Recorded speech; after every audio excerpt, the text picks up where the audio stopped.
રાજકોટના ન્યારા ગામમાં માવઠાએ ફરી ખેડૂતોને રોવડાવી દીધા। કમોસમી વરસાદના કારણે 20 વીઘાના ખેતરમાં ઘઉંનો પાક ઢળી પડ્યો તો ધાણાના પાકને પણ મોટા પાયે નુકસાન થતા ખેડૂતો મુશ્કેલીમાં મુકાયા। 15 દિવસ બાદ લેવાનો ઘઉંનો પાક ઢળી પડતા ખેડૂતોને મોટા પાયે નુકસાન થવાની ભીતિ છે। गई काले राजकोट जिला में पड़ेला कमोसमी वरसादे खेडूतोने मुश्केली में मूकी दीधा है। खास करीने अत्यारे जे राजकोट जिल्लानुं न्यारा गाम छे त्याना आ दृश्यो जोई शको छो। आ घऊनुं खेतर छे।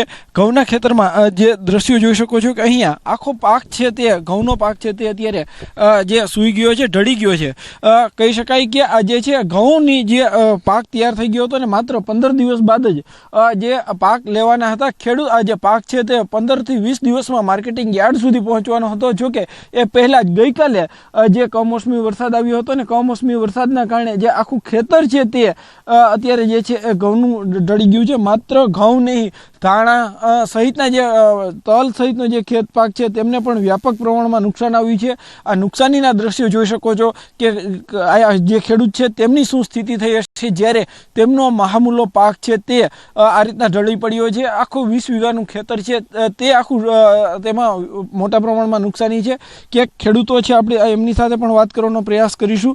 જે રીતના જે કમોસમી વરસાદે જે રાજકોટ જિલ્લામાં પડદરી તાલુકાના અનેક ગ્રામ્ય વિસ્તારોમાં નુકસાની સર્જી છે, શું કહેશો કેવી નુકસાની ગઈકાલે શું સ્થિતિ હતી? કાલે 5 વાગે વરસાદ આવ્યો હતો, બરાબર વ્યાપકમાં પવન આવ્યો, વરસાદ આવ્યો અને પૂરેપૂરો ઘઉંનો પાક સંપૂર્ણપણે ઢળી પડ્યો છે, બરાબર। હવે આ પાકનો શું થઈ શકે? આમાં કઈ ઉપયોગમાં આવી કાંઈ લેવા પણ જ નથી સાહેબ। આમાં હે ને ખરાઈ થાય એટલે સીધું રોટાવેટર જ મારવાનું। ચોક્કસથી શું કહેશો હિતેશભાઈ? ખાસ કરીને તમારા ગામમાં આવા કેટલા ખેતર હશે? ગઈકાલે શું સ્થિતિ છે અને કયા પાકને નુકસાની છે? કાલે 31 તારીખે ઘણી જગ્યાએ અમારા ગામમાં જાજા સર્વે નંબર એવા છે કે અહીંયા ઘઉં છે, ચણા છે, ત્યારબાદ ધાણાનું છે, તલીનું છે। અમારે વ્યાપક વાવેતર આ જ છે અને મેજોરિટી તમામ વાવેતરમાં નુકસાન અત્યારે પાકના આરે આવી ગયું છે। હાવ ખેડૂતના મોઢે આવવાનો કોરિયો છીવાઈ ગયો। જે તકલીફ છે ખેડૂતોની શું પીડા છે તે ખેડૂત જ જાણે। કેમ કે જે 2 થી 3 મહિના સુધી રાત ન જોઈ હોય, દિવસ ન જોઈ હોય, તનતોડ મહેનત કરીને જે પાકનું ઉત્પાદન લીધું હોય તે પાક જે છે એ માત્ર એક વરસાદી ઝાપટામાં, એક વરસાદી માહોલમાં જ્યારે નષ્ટ થતો હોય છે ત્યારે ખેડૂતોની પણ જે છે એ ચિંતામાં મુકાઈ જતા હોય છે। હાર્દિક જોશી, ન્યૂઝ 18 ગુજરાતી, રાજકોટ।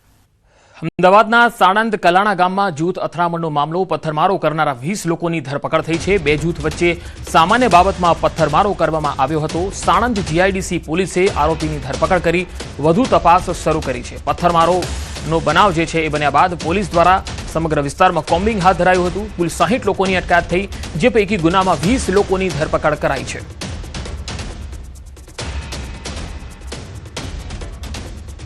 સાણંદના કલાણા ગામમાં જે જૂથ અથડામણ થઈ હતી આ મામલામાં પથ્થરમારો કરનારા 20 લોકોની ધરપકડ કરવામાં આવી છે। કુલ 60 લોકોની અટકાયત કરવામાં આવી હતી। આ ઘટના બાદ પોલીસે સમગ્ર વિસ્તારમાં કોમ્બિંગ પણ હાથ ધર્યું હતું। વધુ માહિતી મેળવીએ સંવાદદાતા ઋત્વિજ સોની જોડાયા છે। ઋત્વિજ, હાલ કલાણા ગામમાં શાંતિ છે કે હજુ પણ ક્યાંક કાંકરીચાળો થઈ રહ્યો છે?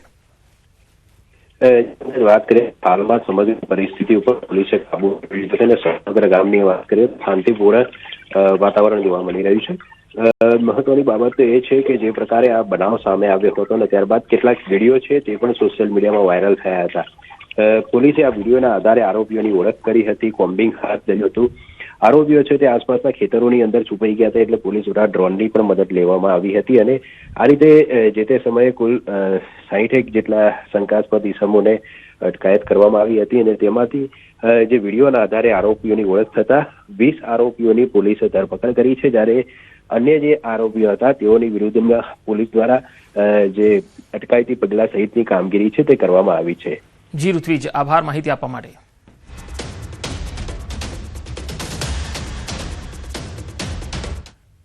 પાટણમાં 31 ડિસેમ્બરની મધરાત્રે જૂથ અથડામણ થઈ અને હારીજ તાલુકાના અડિયા ગામનો આ બનાવ છે।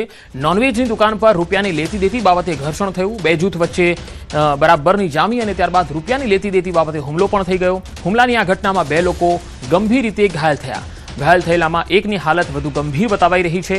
ઘાયલ થયેલા લોકોને સારવાર માટે હોસ્પિટલમાં ખસેડાયા છે। હુમલાની ઘટનાને લઈ પરિસ્થિતિ વધુ ન વણસે તે માટે પોલીસનો ચુસ્ત બંદોબસ્ત ગોઠવવામાં આવ્યો।